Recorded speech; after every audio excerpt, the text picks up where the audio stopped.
Hello, my name is Olu Osha.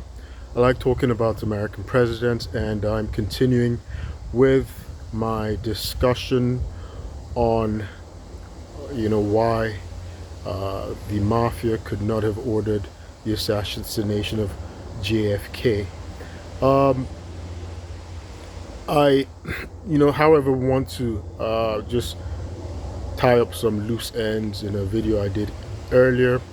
I'd mentioned how the mob had, alternative ways of dealing with politicians who were, compromising or undermining their business activities because, they were interested in, their enterprise, their organization, because they wanted to make money. They wanted their business ventures to continue unimpeded or without interference from law enforcement or the government.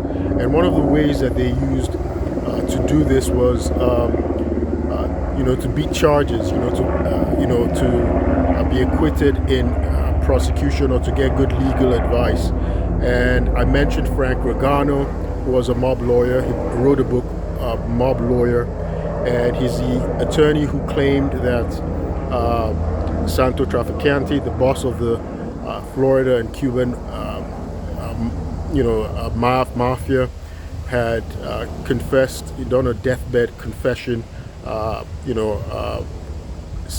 indicating that Carlos Marcello killed the wrong Kennedy, which I've disputed. I've done a video and disputed it, saying that that's not credible. It's not a credible statement. It doesn't reveal much. It doesn't. It's just hearsay, and it's unverifiable since the person is dead. He didn't provide any details. In any event, another attorney, who was very influential in getting mob bosses acquitted. In fact, he was able to get John Gotti acquitted in his first trial. His name was Barry Slotnick. James Patterson wrote a book about him. It's called the Defense Lawyer. So Barry Slotnick also got Joe Colombo. Joe Colombo was, the boss of a, crime family and in New York, and he got acquitted as well when he was in a case before the U.S. Supreme Court. So Barry Slotnick was able to get these two people acquitted. That's John Gotti and Joe Colombo. However, something else that I want to do is to talk about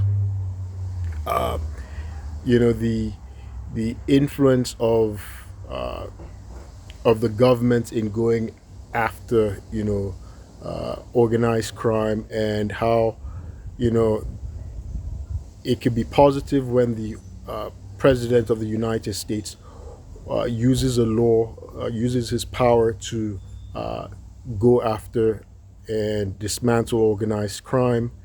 And at the same time, we can also see that there's sometimes instances where we find power corrupts and absolute power corrupts absolutely. But our presidents don't have absolute power.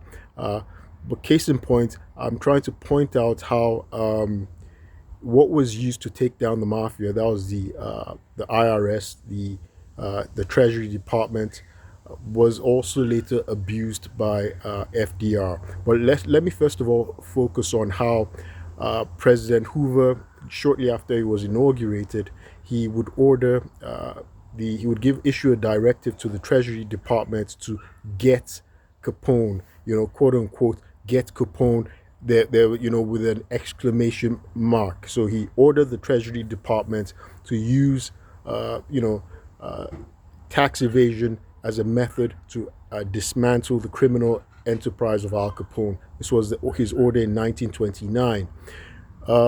Remember, prohibition, the 18th Amendment was what instigated the rise of the mob through bootlegging, and it created a huge, vast criminal enterprise for organized crime, for the mobsters, including Al Capone.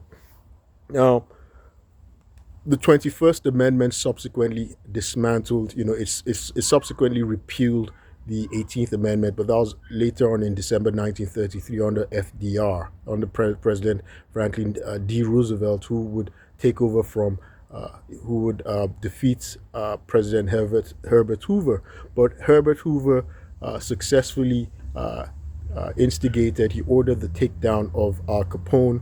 And I mentioned how Elliot Ness in the Prohibition Department, the Prohibition Bureau of Prohibition, they had initially gone after Al Capone.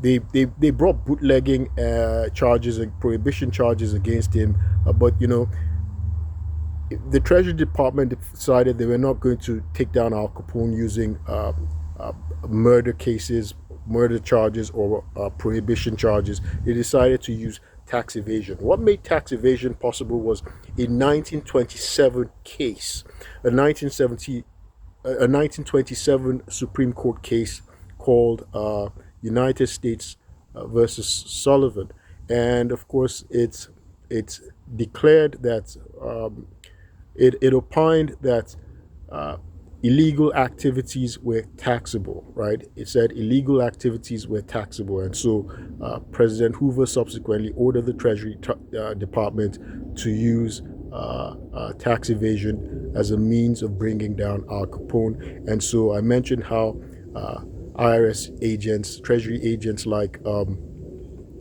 Frank J. Wilson, doggedly, he was an accountant who doggedly went over Al Capone's books and found him, of course, hiding income and not paying taxes on his vast income from his criminal enterprise. Of course, again, the United States versus Sullivan case of 1927 said income from criminal activities were taxable. So that was tax evasion. So that was a good way of bringing Al Capone down. That was a good thing. They brought Al Capone down. However, one of the people who was part of the team that brought Al Capone down was also he was Elmer Lincoln Erie. Elmer Erie would go on to become chief of the Internal Revenue Service, chief of the IRS, and I think he remained the longest serving head of the IRS. However, as I said, there's a theme that I've been using about the excesses and abuses of U.S. presidents.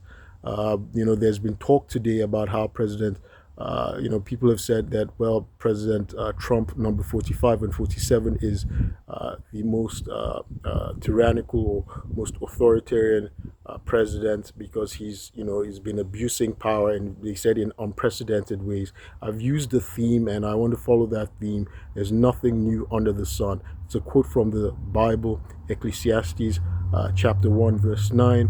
It says, what has been will be again.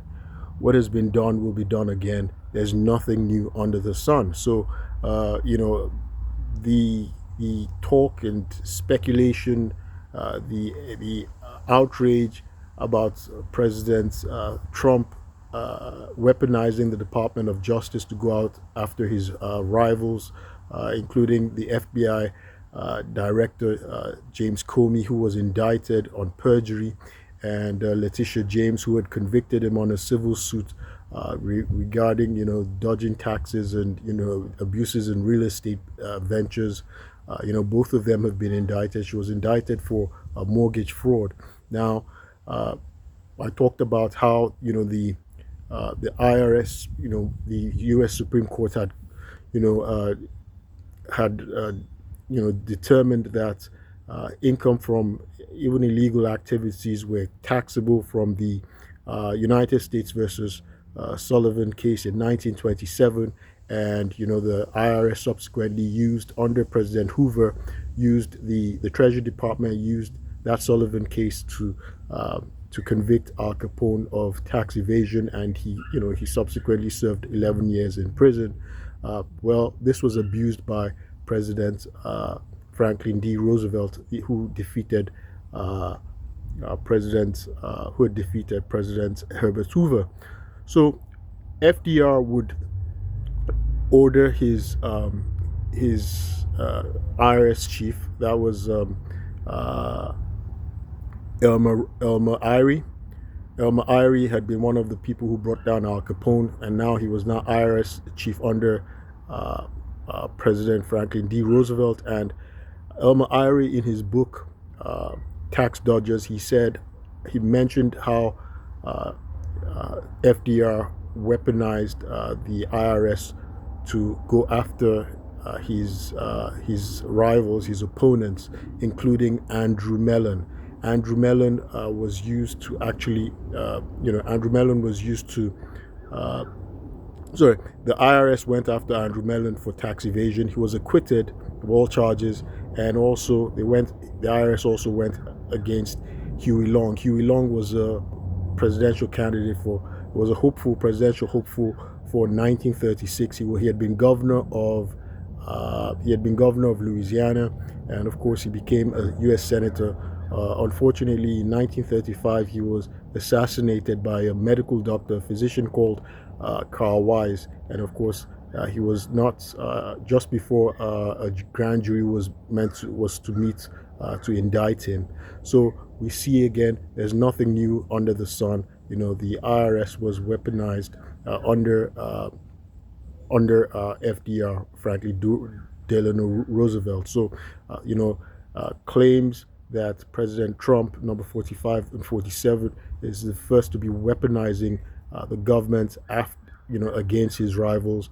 Well, they need to look into history and see that it's been done before. Nothing new under the sun.